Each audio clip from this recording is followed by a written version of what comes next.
Hey guys, this is part two of um, the Hudson's glorious past, and I'm starting with this picture of David Hudson because I last talked to you about the fact that David Hudson was really interested and excited about a new land that he was able to get together with some other guys and purchase a 25 square mile piece of land known as Range 10 Town 4. Here it is right here. And I mentioned to you how they gridded this out. And the man that gridded it out, his name was Moses Cleveland. And obviously, the town Cleveland was named after him. And as you can see, there's this Cuyahoga River. That's going to come into play a little bit later. So David Hudson had to ask his wife for permission to take his oldest son, Ira, with him, who was about 11 or 12 at the time. And the route at which they take was here. So they left in early spring in April of 1799, and they were on their way from Bloomfield, New York, all the way through Niagara Falls and off to Range 10 Town 4, which later became known as Hudson, Ohio. So Ira and his dad, David Hudson, they made their way to Bloomfield. And once they got up closer to Niagara Falls, they decided to part ways. And David Hudson told Ira, "Listen, I have to keep you safe, and the safest way that I can do that is for you to go with our neighbors, the Lacey's, who came with them from Goshen, Connecticut." And they split ways. So three men, so two men and David Hudson decided to take a different route.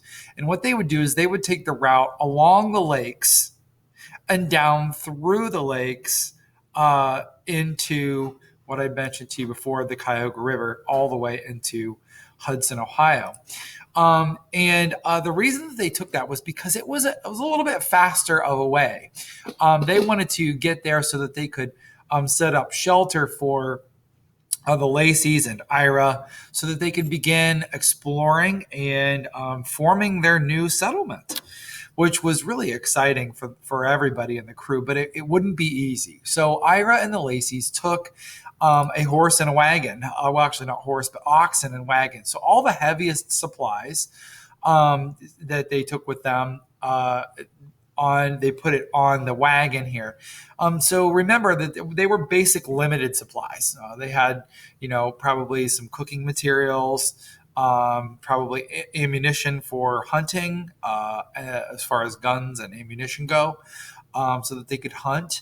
But they took the bare minimum with them, maybe an extra change of clothes, and that's really about all that they had. And it was cold too, so they probably had some blankets and things like that, and then food for the oxen as well. They had to eat too. So they, as they went, Ira and the Lacey's, they took the land route with the oxen, and it was a little bit more dangerous to go on the water route, simply because it was still April, and a lot of the lake, especially Lake Erie, there were large chunks of ice, so it was very dangerous. And Ira and the Lacey's went this way, and then the two men and David Hudson went this way. Now they couldn't go down Niagara Falls, so they had to do something called a portage. There is a county in Ohio called Portage County, which basically means take your boat out and put it back in.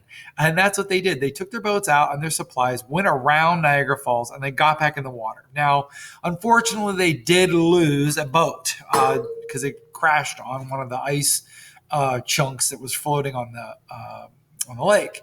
So they're down to two boats and three men. They make their way safely along down into the Cuyahoga River through Cleveland. And they stopped to talk about their adventure. And one of the men that was supposed to keep watch of the boats and supplies fell asleep. And that night they were robbed.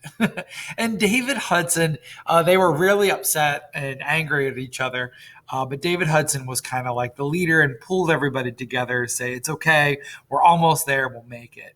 And sure enough, the next day they made their way through the Cuyahoga River and down into what's known today as Hudson, or Range 10, Town 4.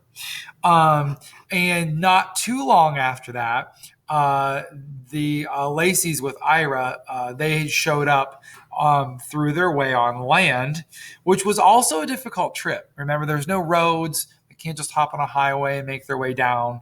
It wasn't flat green pastures. There was still snow, there's rocks, there's mountains, there's things that they had to overcome. Probably small paths was mostly what they were using to get to Range 10, Town 4. But once they arrived, or once David Hudson arrived with his two companions and travel partners, it was time for them to make shelter. And they had to chop down trees, and they couldn't just pop a tent and start a campfire. They really needed to make sure that they had a place for David Hudson, his two crew, the Lacey's, and his son all to stay. So what they decided to do was they decided to begin working on a cabin. And that was David Hudson's first shelter in the city of Hudson. And I'm going to go ahead and pop over to my Google Maps. You might look at this and say, oh, I think I know where I'm at. Let me drive back a little bit. You'll notice that I'm on actually Darrow Road, or 91. And as I'm driving there, you'll notice that this is Western Reserve up here. So this is how you get to Western Reserve. So I'm going to come down Main Street. I'm driving to Main Street like I'm coming right into town, almost to Open Door Coffee and the Clock Tower. So as I'm driving down, I'm going to stop right here, because right here there is a rock, and you can see that rock right here. Let's see if I can drive up to where that rock is. Sorry. Okay, so you can see this rock right here. All right. Now this rock right here. Woo. Well, look at that. Now it's sunny. That's weird. So here's the rock. That rock is where David Hudson's cabin first stood. So you can see that he wasn't far from what would become the green and also the clock tower.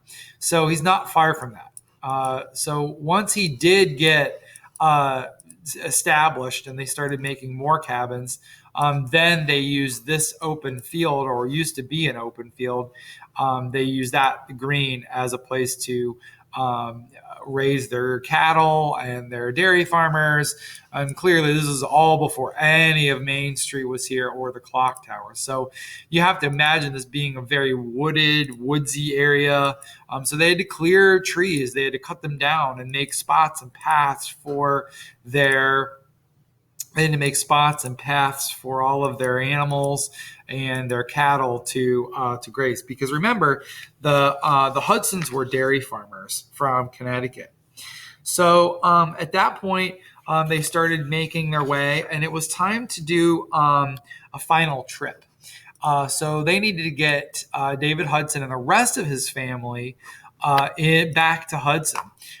So that was another trip. They had to make their way all the way back to Connecticut to pack up the rest of their items and get the rest of David Hudson's family and his business partners who also purchased it, the rest of the Lacey's who were from behind, and anyone else from Goshen, Connecticut, and maybe possibly his friends that were interested in starting the new town. So this is how the new town began. So in part 3 of the video, I'm going to continue the story on how they make it back and start building Main Street, and what it would take for a settler to build a new town, which is interesting because I keep hearing of how scientists want to build and colonize the moon and colonize Mars. So you have to think of almost this is kind of like that. David Hudson and his crew, they were basically almost like colonizing Mars, but it was here on Earth. So there were lots of trees and lots of wild animals. And then there were the native people that lived here. Native Americans lived here as well. So there were a lot of unknowns and very scary things for them to have to overcome in order for them to build a new settlement. So there was a lot of hard times involved in this. So it wasn't quite so easy, but it was definitely exciting, especially if you have that sense of adventure about you. So I will continue on with part 3 on our next session. Hope you enjoyed learning. Please put in the comments any questions you have. I know that was a very quick story, but any questions that you have about how our town came to be, or any questions you have about the Lacey's or Hudson, I'll find an answer for you and post it in our comment section of the classroom. All right, enjoy, and we'll talk to you next time.